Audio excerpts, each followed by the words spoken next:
Bismillahirrahmanirrahim. Assalamualaikum warahmatullahi wabarakatuh. Ikhwan akhwat yang disayang Allah, alhamdulillah wa syukurillah kita berada bersama-sama di acara yang mudah-mudahan membuat kita semakin mampu membuka hati, pikir, dan apapun juga terkait dengan perlindungan anak. Dan tentu saja tidak lupa salam salawat kita lantunkan kepada kekasih kita junjungan umat Muhammad Rasulullah Sallallahu Alaihi Wasallam beserta keluarga dan kerabatnya. Ikhwan akhwat, entah begitu banyak yang terjadi di luar sana, kita sadari atau tidak bahwa anak-anak kita membutuhkan perlindungan karena anak dengan kelompok minoritas, anak dengan yang terisolasi, yang dieksploitasi dan sebagainya, yang beberapa minggu belakangan ini telah kita bahas bersama Dr. Hamid Patilima SOS MSI yang hadir di acara perlindungan anak sebulan 2 kali Senin ya. Kita sapa beliau. Assalamualaikum warahmatullahi wabarakatuh. Waalaikumsalam. Apa kabar Bunda? Alhamdulillah bisa duduk bersama Anda di ruangan ini berarti kita dikaruniai kesehatan yang prima. Alhamdulillah. Ada yang kita bahas kemarin 15 ya, anak-anak yang membutuhkan perlindungan. Sementara hari ini yang akan kita bahas terkait dengan tentang anak yang menjadi korban penyalahgunaan narkoba, alkohol, psikotropika. Lalu kalau masih ada waktu insya Allah kita bahas anak korban pornografi. Astagfirullahaladzim. Hal itu memang tidak bisa kita nafikan ya. Nafsa itu memang menyerang, menjerat, melilit dan membuat anak-anak tunas bangsa. Harapan kita semua perlu mendapatkan perhatian. Jadi mudah-mudahan kehadiran acara ini mempersuasi kita bersama untuk juga lebih peduli. Adakah yang di sekitar kita, di lingkungan kita, anak-anak yang terpapar nafsa? Atau nanti kalau ada waktu, seperti yang tadi Pak Hamid bilang, kita akan bahas tentang anak-anak yang terpapar dengan pornografi. Baik, silahkan kita simak dengan telinga jiwa kita. Terima kasih Bunda. Bismillahirrahmanirrahim. Assalamualaikum warahmatullahi wabarakatuh. Pendengar Rasil di mana saja berada, terutama ayahanda dan bunda di kota Batam, kota Palembang, kota Pontianak, kota Sukabumi, di Jabotabek, kota Semarang, Magelang, Yogyakarta, Bondowoso dan Banyuwangi. Alhamdulillah kita masih diberi kesempatan oleh Allah untuk berbagi informasi kali ini. Kelanjutan dari 15 kelompok anak yang membutuhkan perlindungan khusus. Ayahanda dan bunda, 15 kelompok anak ini sudah diatur oleh konvensi yang kita sudah ratifikasi sejak tahun 1990 melalui keputusan Presiden nomor 36 tahun 1990. Begitu juga diatur di dalam Undang-Undang Perlindungan Anak dari Undang-Undang nomor 23 tahun 2002, kemudian dirubah menjadi Undang-Undang 35 tahun 2014. Di sana ada di pasal 59 diuraikan apa yang harus diperbuat oleh negara. Yang kemudian pada tahun 2021 ini Presiden Jokowi menerbitkan peraturan pemerintah nomor 78 tahun 2021 tentang penanganan anak yang membutuhkan perlindungan khusus. Kali ini kita bahas Bunda terkait dengan anak-anak yang menjadi korban penyalahgunaan narkotika, alkohol dan psikotropika. Ini apa yang perlu kita perbuat? Negara melalui presiden dan anggota DPR yang kita pilih itu sudah menyepakati satu undang-undang, yaitu Undang-Undang nomor 35 tahun 2009 tentang narkoba, yang ayahanda dan bunda perlu lakukan hari-hari ke depan adalah coba ambil waktu, ambil kesempatan untuk membaca semua dokumen peraturan perundangan. Dengan kita membaca Bunda, itu otomatis kita memiliki informasi dasar yang kemudian itu kita bisa sharing dengan anak-anak kita. Di dalam hal ini fungsi ayah dan bunda sebagai pendidik pertama, kalau kita ditanyakan oleh anak-anak tentang apakah ini sudah ada yang mengaturnya. Nah, kalau sudah ada yang mengaturnya, kalau kita sudah membaca dokumen itu, untuk itu coba ayahanda dan bunda, gadget yang ada di tangan kita masing-masing, coba ketik Undang-Undang 35 tahun 2009. Nah, di sana itu apa saja penjelasannya. Lalu jangan lupa kita juga baca Undang-Undang 35 tahun 2014 tentang perlindungan anak. Di sana banyak informasi yang dapat dilakukan. Pertama, apa nih yang harus dilakukan oleh ayahanda dan bunda agar jangan sampai anak-anak di sekitar dia itu menjadi korban penyalahgunaan narkoba. Kunci pertama adalah kita perlu mensosialisasikan kepada anak-anak kita. Anak-anak yang ada di dekat kita yang paling utama. Anak kita sendiri yang paling utama. Kita jelaskan apa itu narkoba, lalu apa itu alkohol, lalu kemudian apa itu psikotropika, lalu kemudian bahaya-bahaya merokok, itu juga kita harus jelaskan kepada anak kita. Tapi pada saat kita menjelaskan kepada anak-anak kita itu tidak dalam kondisi kosong, kita harus memiliki pengetahuan yang banyak tentang hal-hal yang akan kita sampaikan kepada anak.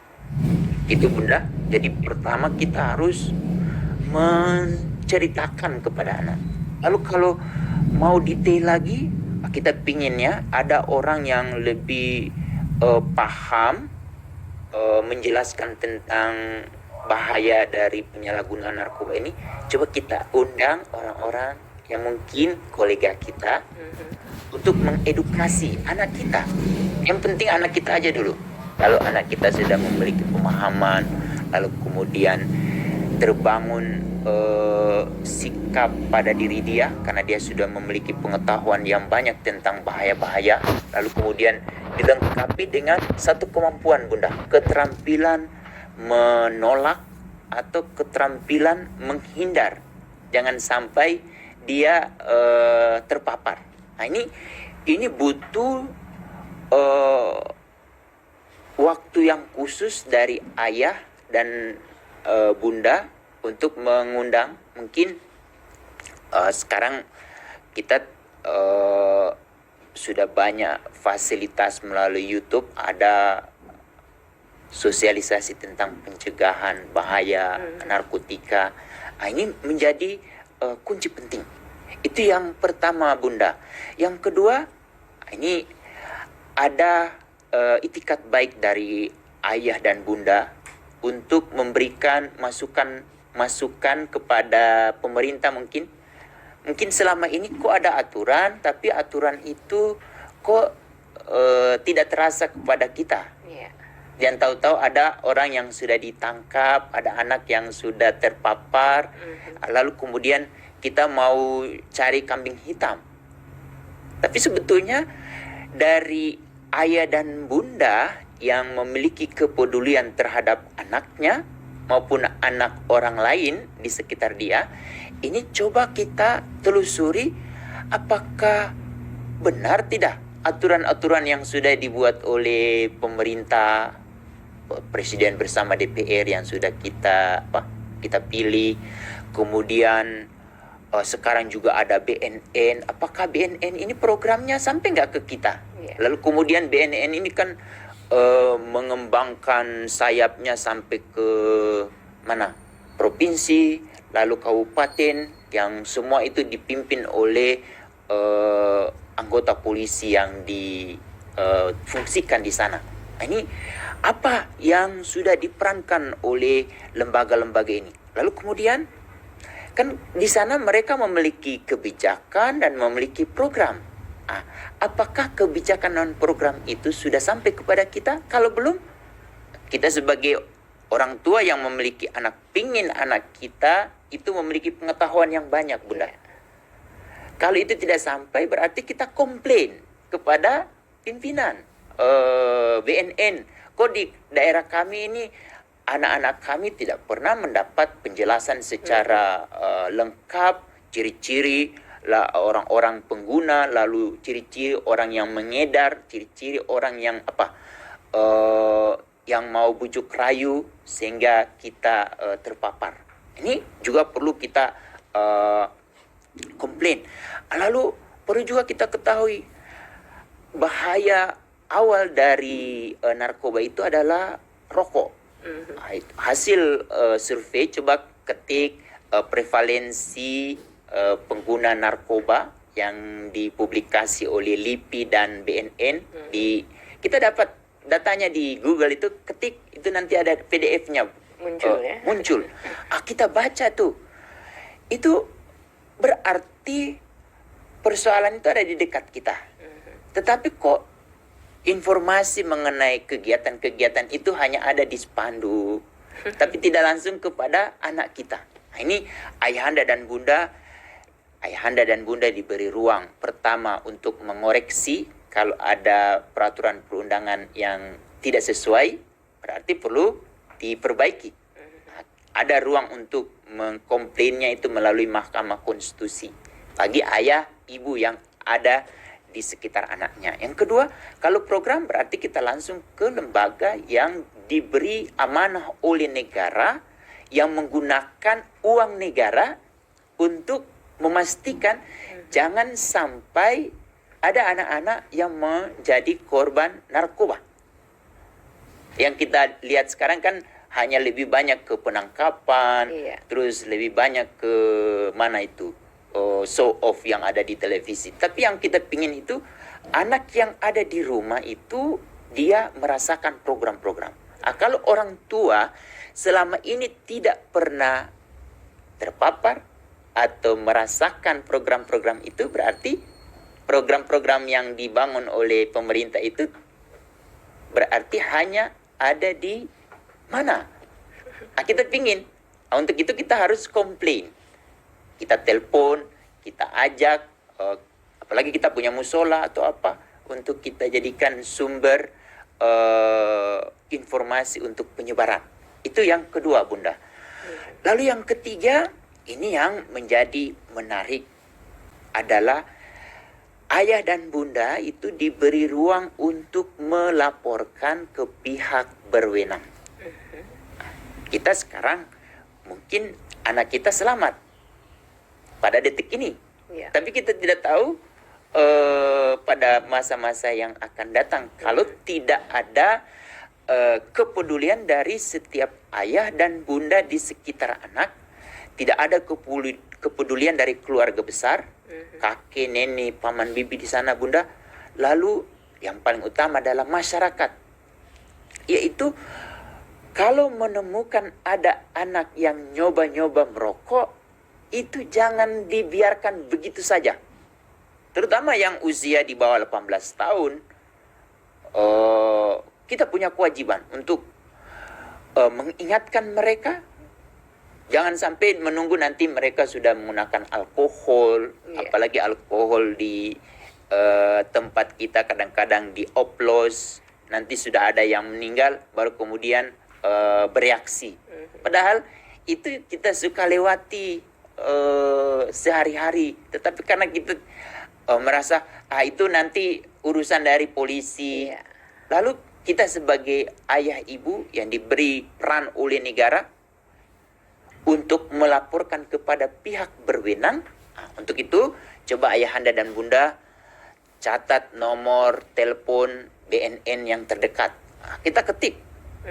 Jadi BNN nasional itu nomor teleponnya, nomor hotline-nya berapa, kita ambil di Google. Tinggal klik. Di website-nya ada. Kemudian ada enggak yang provinsi? Ada tidak yang kabupaten kota? Nah, ini kita coba. Ini upaya-upaya jangan sampai anak-anak kita menjadi korban. Ini sebetulnya awal mulanya itu kekuatannya adalah dari kemauan, itikat baik dan komitmen dari ayah dan ibu untuk mau ambil bagian di dalam pencegahan penyalahgunaan narkoba. Lalu yang keempat ini Bunda, kalau anak itu sudah terpapar, apa yang harus kita lakukan? Disinilah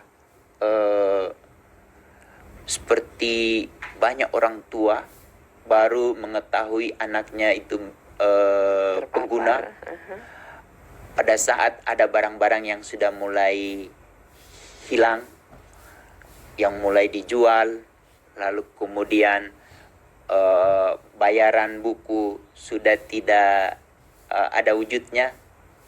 Kita mau tanya buku yang sudah dibeli mana, itu tidak dapat ditunjukkan.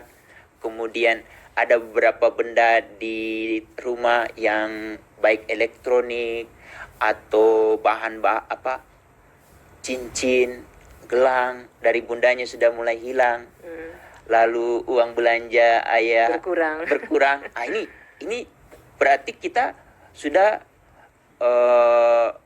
memiliki salah satu informasi awal bahwa ada orang yang di sekitar kita ini pengguna.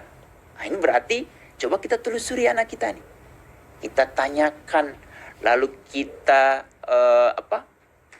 kita dalami ini semua didapat dari mana.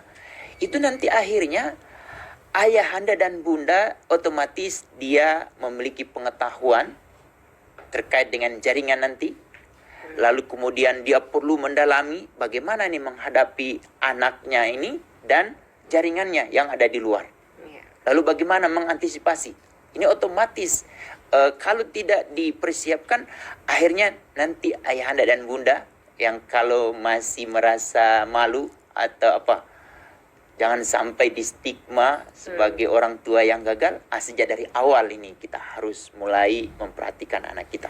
Kalau dia sudah terpapar, dia segera didekati, dirangkul, dan jangan pernah dikerasi. Kalau dia akan dikerasi, kemudian dituduh, lari.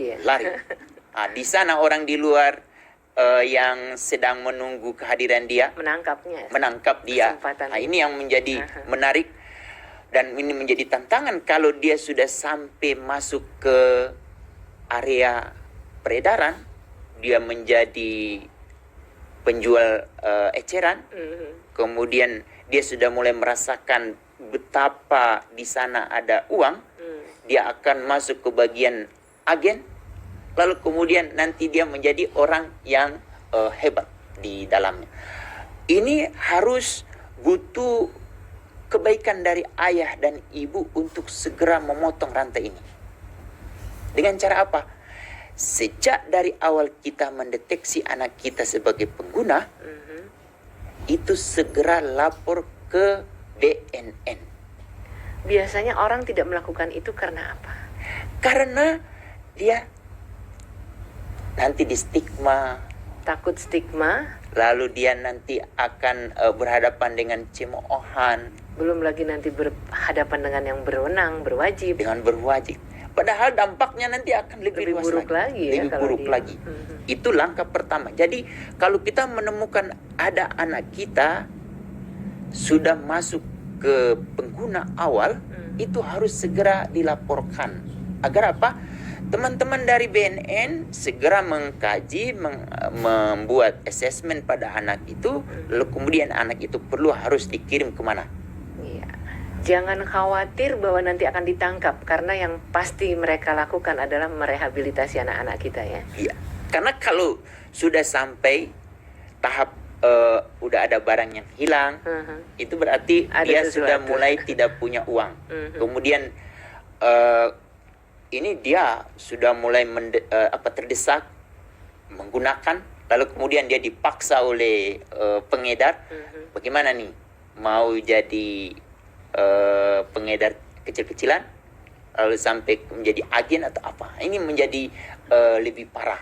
Untuk itu ayahanda dan bunda terkait dengan penanganan anak korban korban penggunaan atau penyalahgunaan narkoba, alkohol, psikotropika yang itu semua diawali dari penggunaan rokok.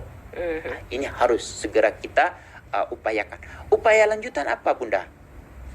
Setelah dia dilaporkan, itu otomatis akan diikuti oleh beberapa kegiatan yang harus, karena anak sebagai pengguna, jangan sampai hak-hak dia yang lain itu hilang.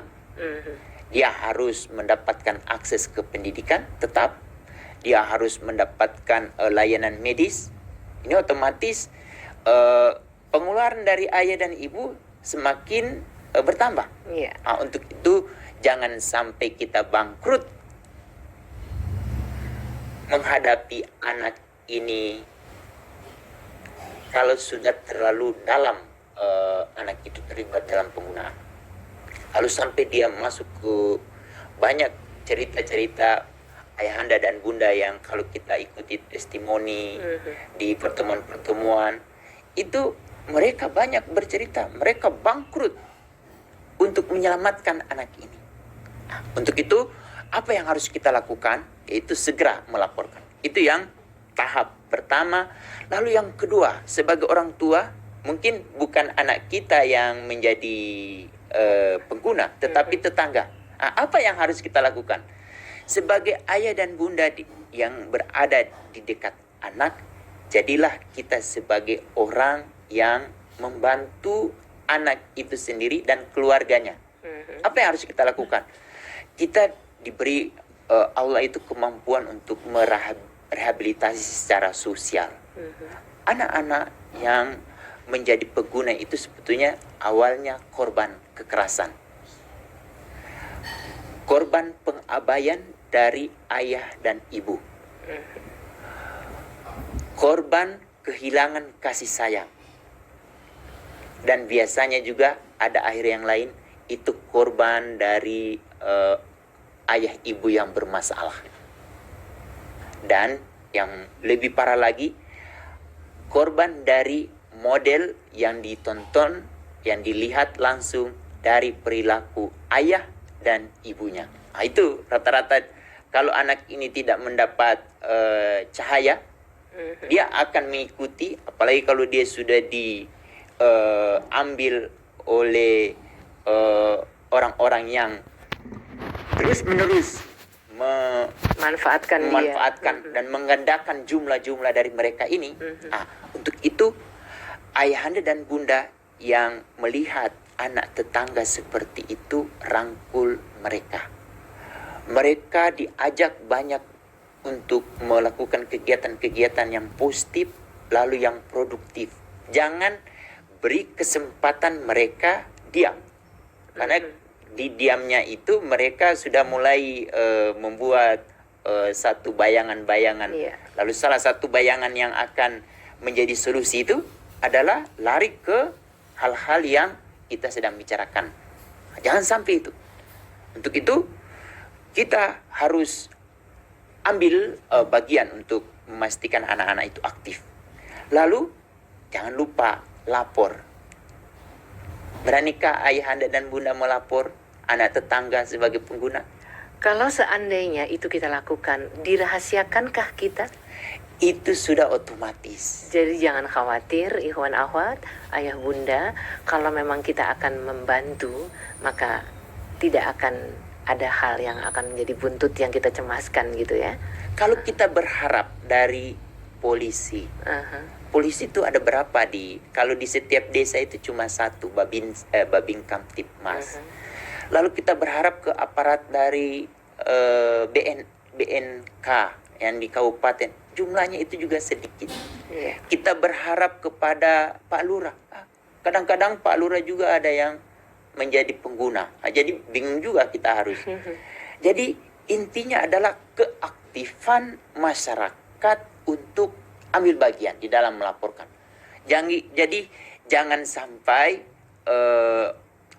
ayahanda dan bunda, uang yang keluar dari negara untuk menangani narkoba ini tinggi sekali. Dan para pengguna itu banyak ditangkap, dan itu hasil akhirnya kita bisa ketahui LPKA itu sebagian diisi oleh Anak-anak ini. pengguna, termasuk juga ada anak di sana. Masya Allah. Bagaimana kita menyelamatkan negeri ini dari penyalahgunaan narkoba? Kalau sudah terjadi, ini yang harus kita ambil bagi. Kalau toh harus sudah terjadi, ada anak kita, ada anak tetangga kita, yang harus kita lakukan awal adalah merangkul mereka. Jangan mereka dikerasi, jangan mereka di stigma, dan jangan sampai mereka kabur dari kita. Ini pekerjaan agak sedikit berat. Sepeduli apakah kita pada hal ini? Nah, ini yang Ini menjadi pertanyaan. tantangan. Terus ngomong-ngomong soal pemberian penyuluhan tadi, kita harus berikan ke anak-anak kita. Itu kalau di sekolah-sekolah, tidakkah juga diberikan pada saat mereka masuk menjadi siswa baru, SMP mungkin? Sebagian dari sekolah itu kan sudah punya program dari BNN tentang sekolah anti narkoba. Tapi tidak semua sekolah melakukan itu, Ya. atau belum? Tidak semua. Tapi yang paling bijaksana itu mulut pertama dan utama yang didengar oleh Anak-anak, anak itu ayah, itu bunda. dari ayah dan bunda. Dan kalau bisa itu dari usia anak itu sudah Sedini mulai mungkin, memahami, ya. usia 2 tahun itu kita sudah mulai ceritakan tuh.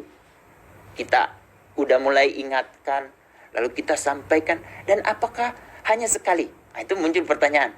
Apakah hanya sekali kita mendiskusikan itu? Kita pakai rumus lagi.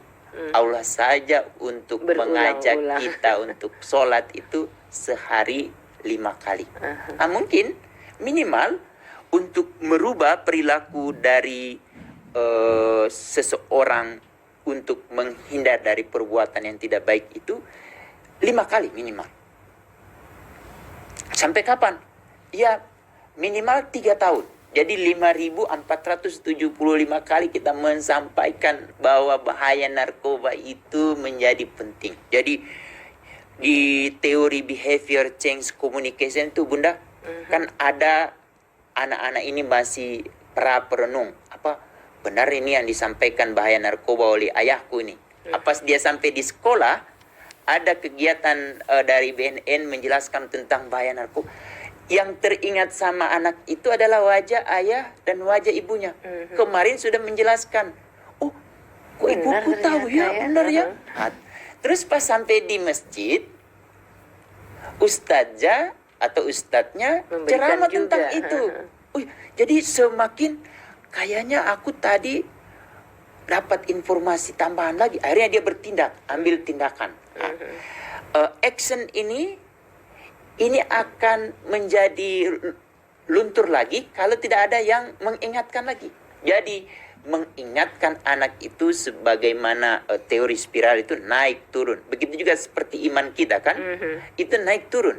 Nah ini semakin kita mengkomunikasikan, menginformasikan, memperlihatkan contoh, lalu kita memperlihatkan testimoni orang-orang yang terpapar dan orang-orang yang dirugikan oleh penyalahgunaan narkoba ini akan semakin meyakinkan pada diri anak, aku harus menghindarkan ini meskipun aku dipaksa oleh siapapun. Dan itu harus ditanamkan sedini mungkin. Ya, dan itulah tugas dari ayah, ibu sebagai pendidik pertama dan utama. Yang jelas jangan pernah lelah dan menyerah untuk memberikan informasi ini kepada buah hati kita. Iya. Kalau sehari 5 kali kurang, tambah. Tapi yang perlu dimunculkan pertama tentu adalah kepedulian kita. Bahwa mereka perlu dengar, mereka perlu tahu tentang bahayanya. Apa saja, seperti apa barang-barang itu. Dan kayaknya kita menganggap anak kita aman-aman saja dan informasi itu masih kita tunda, ya. Harus sedini mungkin kita sampaikan dari mulut ayah dan ibu. Yang pertama itu yang kemudian menancap pada diri anak kita, dan itu yang kemudian selalu terkonfirmasi dari informasi lain. Bayangan ayah ibu itu selalu muncul pada diri anak kita. Oh, ayahku hebat ya, aku sudah dijelaskan tentang Sejak ini awal, sejak sebelum awal. orang lain. Terus ketemu Pak Polisi, polisi juga menjelaskan tentang itu. Lalu kemudian ada sidak dari BNN ke sekolahnya, dia akan semakin tahu jenis-jenis narkoba itu juga dia tahu. Sampai ada seseorang yang kita tidak kenal lalu kemudian memberikan permen, memberikan kue atau Apapun. alat tulis yang kemudian alat tulis itu kalau kita Gigit-gigit ya. gigit-gigit atau cium itu kemudian membuat kita Adik. ini yang kemudian si anak semakin tahu. Jadi yang harus kita rebut dari anak kita adalah bagaimana peran ayah dan ibu itu segera atau sedini mungkin menyampaikan segala sesuatu. Itu yang menjadi poin penting. Kemudian muncul pertanyaan, apa concern dari dunia internasional terkait dengan penyalahgunaan narkoba ini?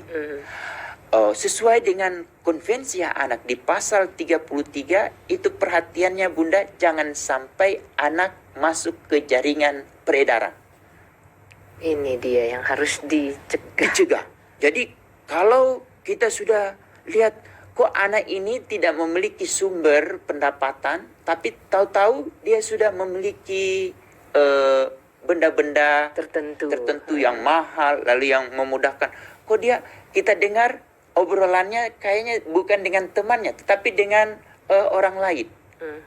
Dari percakapan karena kita memiliki akses ke handphone anak atau ke kamar anak atas persetujuan anak itu sendiri, kok ada sesuatu yang menurut kita tidak pernah memfasilitasi ini, tetapi kok ada. Nah, ini kita perlu juga harus memiliki kemampuan bukan mencurigai, tetapi ingin tahu sejarah asal usul benda itu dari mana dengan kesopan santunan terhadap anak kita. Ini perlu kita kembangkan, kita dalami sehingga akhirnya ketemu tuh ada sumber penghasilannya. Mungkin dia tidak jadi pengguna, tetapi dia dimanfaatkan menjadi pengedar bagi teman-temannya. Nah, ini juga menjadi poin. Nah, untuk itu karena mempengaruhi anak-anak agar terpapar narkoba itu adalah program mereka ya. Dan di beberapa kesempatan itu mereka menggunakan celah-celah hukum. Kalau dengan anak itu kan ada pengurangan atau ada tindakan-tindakan dari kepolisian yang terukur sesuai dengan undang-undang sistem peradilan pidana anak. Kalau melibatkan anak di dalam jaringan. Nah, ini yang kemudian perlu kita baca nih. Jadi poinnya jangan sampai anak kita menjadi pengguna dan kemudian dia menjadi pengedar. Ini kita akan semakin sulit untuk memutus rantai generasi kita ke depan. Karena kalau jadi pengguna perlu dana untuk beli, dananya bisa diambil dari kalau dia menjadi pengedar akhirnya terjebak dalam situasi itu. Ya. Kalau di organize crime itu dia sistem putus. Jadi ketangkap satu dia akan menutup informasi itu. Jadi sehingga karena dia sudah diintimidasi sejak awal. Jadi di situ adalah akhirnya anak kita mengalami tekanan-tekanan yang kemudian mau tidak mau harus diikuti. Ini poin penting terkait bagaimana kita memastikan jangan sampai anak-anak kita menjadi korban penyalahgunaan narkoba. Nah, ini yang kedua, Bunda, terkait dengan anak yang menjadi korban pornografi. Anggota DPR bersama Presiden pada tahun 2008 itu sudah menyepakati sebuah undang-undang nomor 44. Di Konvensi HANA itu ditekankan di pasal 34 memastikan jangan sampai anak menjadi korban pornografi. Kemudian tidak cukup di situ Bunda Nuning. Anggota DPR bersama Presiden menyepakati sebuah optional protokol konvensi hak anak tentang penjualan anak, pornografi anak, dan prostitusi anak. Ini 3 kelompok anak ini awalnya dari pornografi sebenarnya. Bagaimana kita memastikan jangan sampai anak kita terpapar pornografi? Poinnya adalah jangan sampai mereka masuk ke jaringan itu sejak dari awal. Bunda dan ayahnya mentraining anaknya tentang bagian tubuh yang tidak boleh disentuh oleh siapapun, termasuk ayah dan ibu. Jadi tentang bagian tubuh tertentu dari si anak itu hanya anak itu sendiri yang boleh menyentuh. Ayah ibunya tidak boleh, karena nanti dampaknya pada perkembangan dia di kemudian hari, tentang akan ada perubahan dari perilaku seksual dia. Nah, untuk itu apa yang harus dilakukan? Ayah dan bunda, kembali lagi, ayah pada saat memiliki anak remaja putra sebelum dia masuk masa pubertas atau masa balik, itu di training setahun sebelumnya. Jadi dia di training tentang salah satu bagian adalah jangan pernah melakukan hal-hal membuka aurat kepada siapapun. Jadi ilmu tentang aurat ini menjadi penting. Dan Jadi, itu setahun paling tidak sebelum masa baliknya. Ya, itu harus. Jangan telat. Jangan telat. Karena kalau tidak dilakukan oleh ayah, ini akan berdampak kepada perilaku dari anak itu sendiri. Mungkin dia tidak pornografi, tetapi dia akan melakukan hal itu kepada orang lain karena dia tidak diberi pengetahuan untuk menghargai orang lain. Termasuk dalam hal ini bagian tubuh. Kalau di undang-undang pornografi itu di pasal 1 ayat 1 tentang definisi, desahan itu saja sudah termasuk bagian dari pornografi. Nah, bagaimana nih?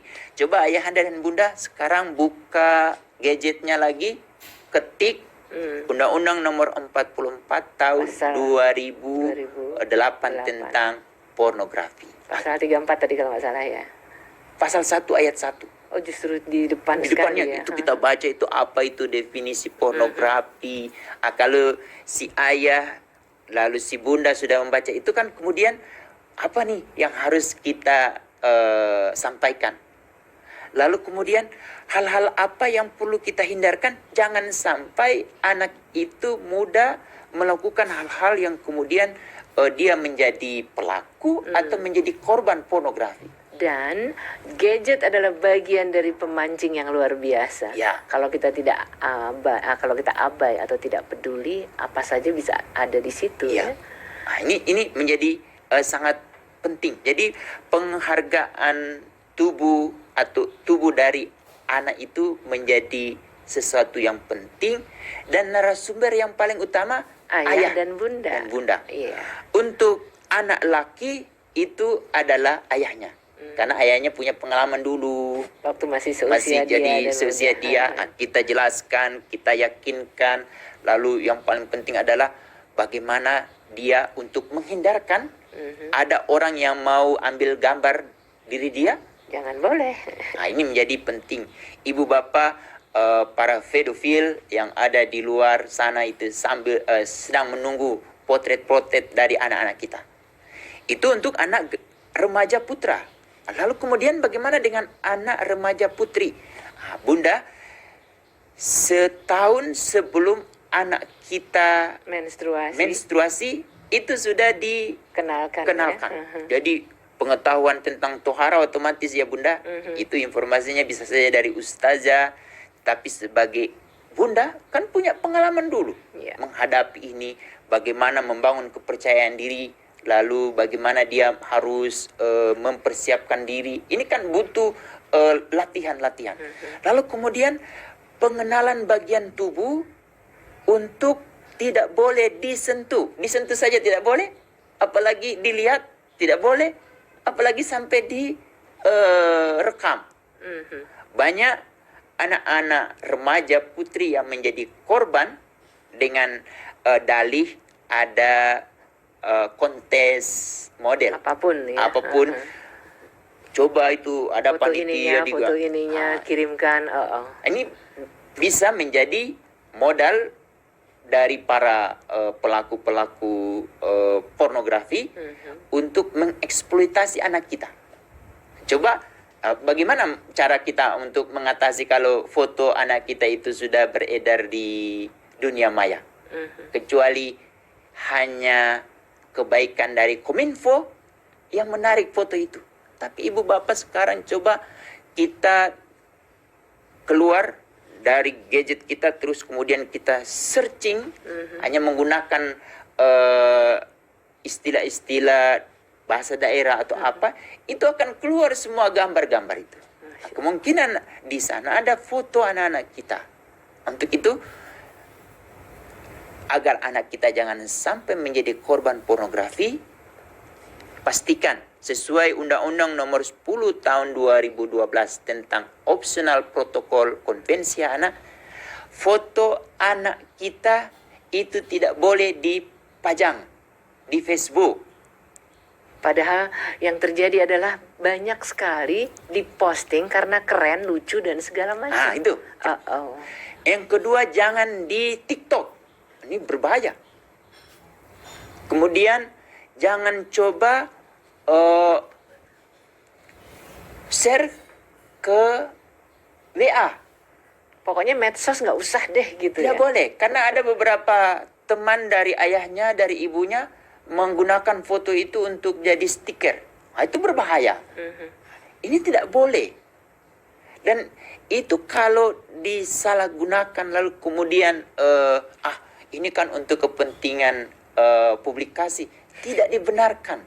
Jadi ayahanda dan bunda di rumah pastikan jangan pernah share foto anak kita ke siapapun dia, termasuk neneknya, termasuk kakeknya. Karena ada juga beberapa kakek yang bermasalah dari perilaku seksual dia. Itu yang kemudian ibu bapak untuk mencegah jangan sampai anak-anak kita menjadi korban pornografi. Itu yang pertama.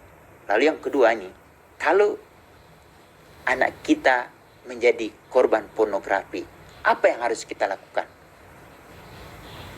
Ayahanda dan bunda, banyak orang-orang yang ada di luar itu, dia merasa bahwa dia yang terbaik.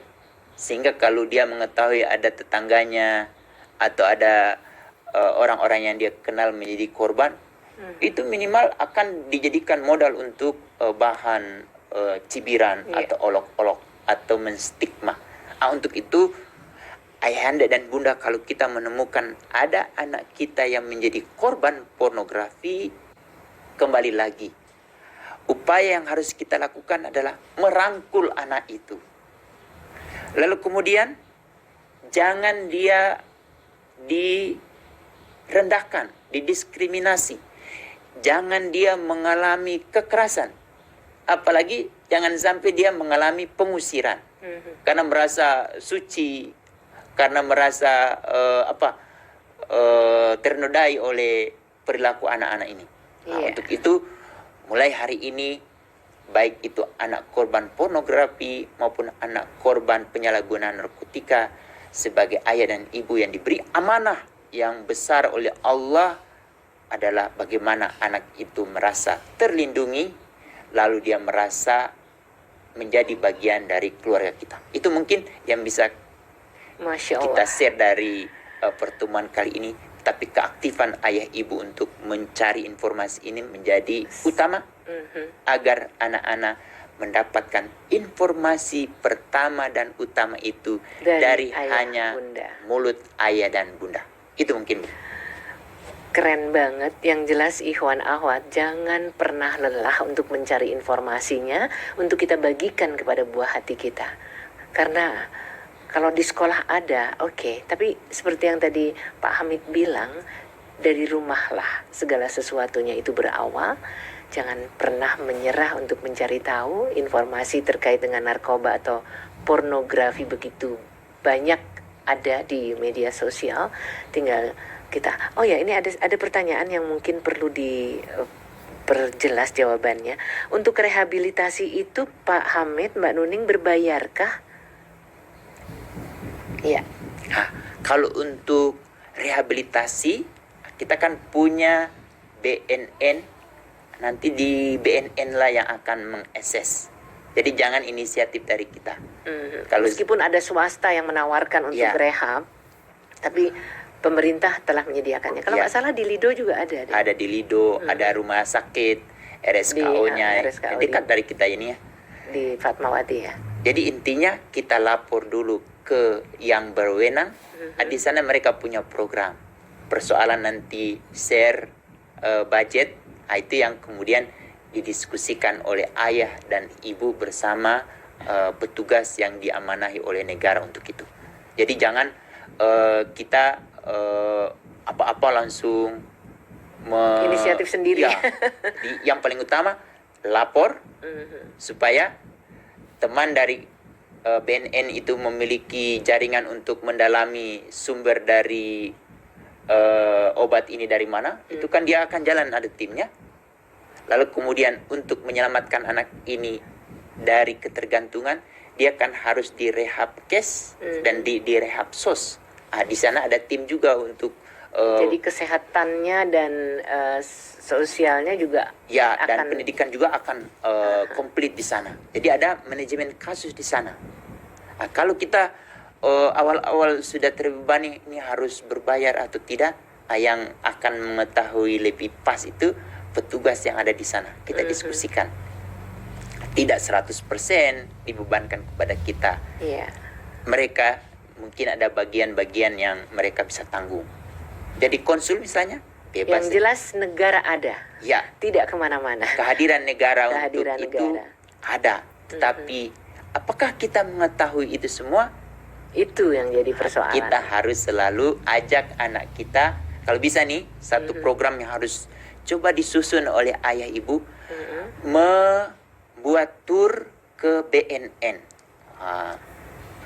Tur ke BNN. Jadi jangan tunggu dari sekolah ada tur sekolah ke BNN untuk Keluarga juga bisa kok. datang ya kan? tuh coba nah ini apa Begini, ini ya begini. ya. Lebih baik lagi kalau itu kita mengirim surat atau mengirim WA. Anak saya hari ini kebetulan ayahnya tidak punya waktu untuk mengajak anaknya untuk ini kan dari BNN merasa beruntung atau merasa terbantu. Dari 1.000 orang tua ada satu orang tua yang Peduli seperti ini. Ini bisa jadi modal awal bagi BNN untuk mengembangkan program-program lanjutan. Mungkin dia perlu melakukan jemput bola atau menunggu bola. Terserah dari tergantung orang-orang yang diberi cahaya oleh Allah. Ada satu pertanyaan yang mungkin juga mewakili yang lain. Seandainya ada keinginan untuk memberikan penyuluhan terkait dengan narkoba, tapi dari sekolah terdekat kita dan itu belum, kalau misalnya meminta kepada siapakah gerangan agar ada orang yang akan datang dan kemudian melakukan pencerahan tersebut kepada siswa-siswa di sekolah itu. Baik, ini menarik pertanyaannya. Kita bisa bantu ya untuk kalau memang belum kita bantu untuk menginformasikan hal ini kan gimana. Kalau dari sekolah itu sendiri, coba tanyakan ke kepala sekolah profil-profil orang tua. Kemungkinan di sekolah itu ada orang tua yang berlatar belakang apoteker. Iya. Kalau ada seorang apoteker, ayah dari murid itu apoteker, itu yang lebih cerdas menjelaskan tentang bahaya narkoba. Karena dia mengetahui kandungan zat-zat yang ada dan apa efeknya. Apoteker yang pertama, telusuri. Kalau tidak ada, tanyakan, ada enggak di antara orang tua murid itu ada yang polisi?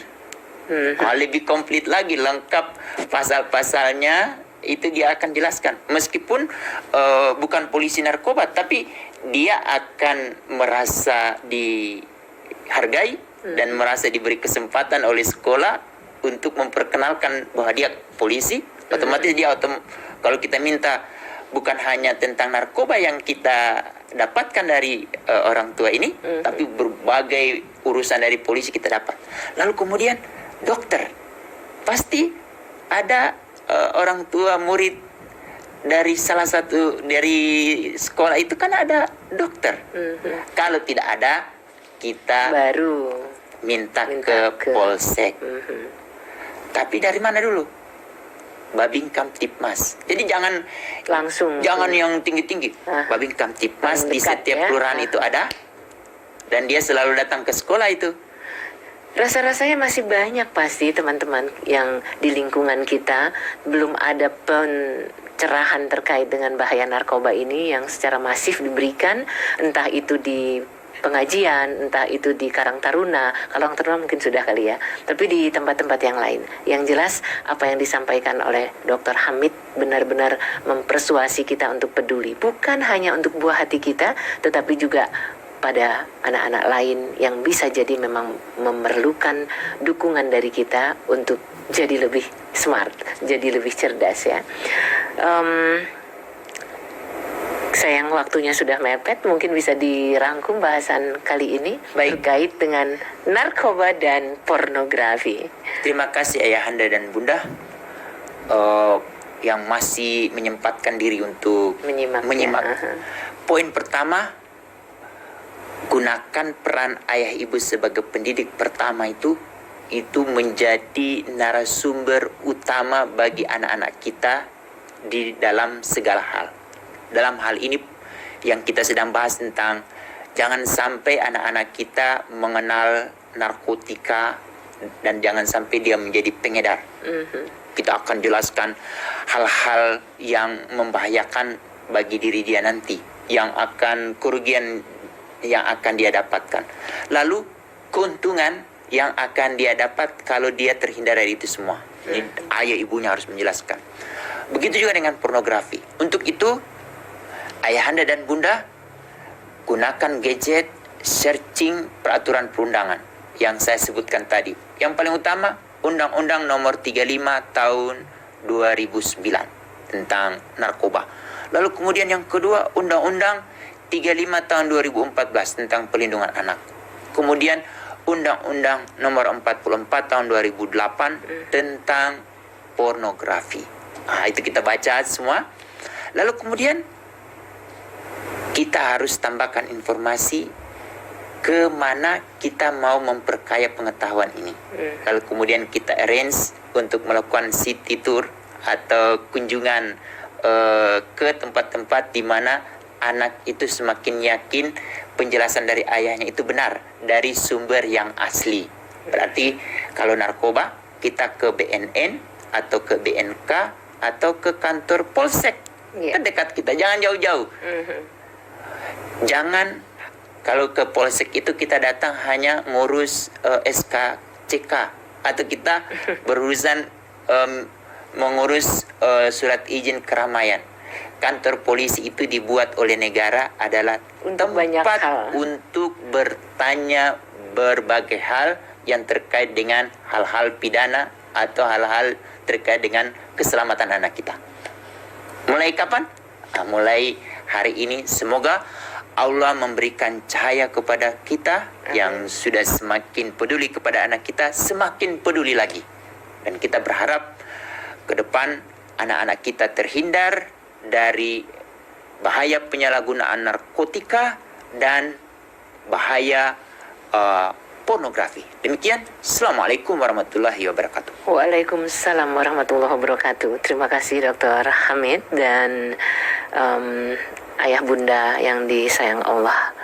Ada pertanyaan memang, seberapa pedulikah kita pada peran kita sebagai orang terdekat dari anak-anak kita untuk membuat mereka semuanya memiliki bekal, melangkah ke depan, mengisi hari-hari dengan jauh lebih penuh kepercayaan diri karena tahu banyak hal terkait dengan narkoba.